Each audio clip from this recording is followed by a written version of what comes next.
Hey guys, I just got off the water. I've been asked a lot about downscan recently, if I use it a lot, and do I really rely on it now that all the new Chirp transducers are out and stuff? Do I still use downscan? So I took some screenshots that might answer the question. I absolutely use it a lot. It's always on one of my panels when I set up my screens, and it's pretty simple, and I think this little short video will help out and kind of give you an idea why I use it.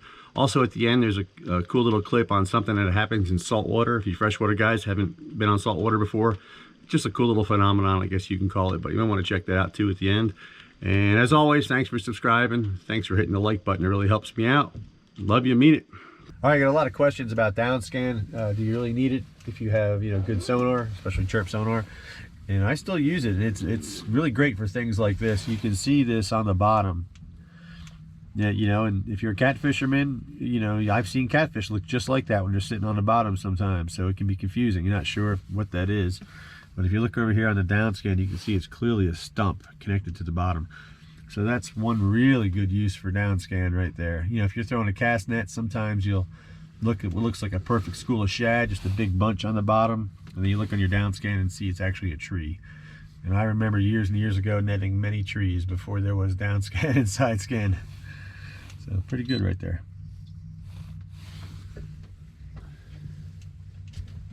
Here's another example here why downscan is so good. You can see it looks like just a brush on the bottom, and it's actually a school of bait.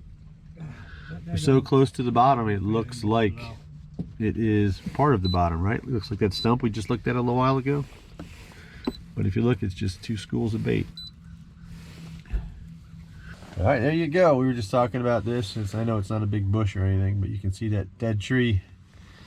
It's standing to 9 foot down and 17 feet of water, so you can see how tall that tree is sticking off the bottom.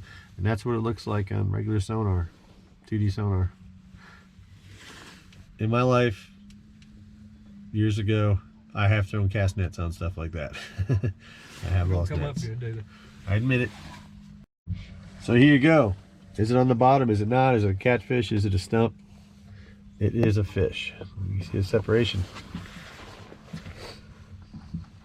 Not a very big fish, but it is a fish. Maybe he's got some brothers or cousins. All right. Show of hands, how many people would throw a cast net on that? Be honest.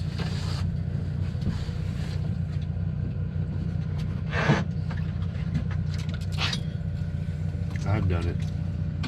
Not recently, but I've done it. Okay, we're out here at Chesapeake Bay saltwater, and you can see this line hanging right here, hanging at about 14 feet of water. And a lot of people ask me what that is. That's the picnoc line right there. That's a change of salinity. The water down here has more salt in it, and it's more dense. So things that won't float in fresh water will float in salt. So all the debris sinks, stops right at the salinity change where the water is more dense. It can't sink in that. So when you see that line, that's what it is. That's the picnoc line. It's just debris in the water.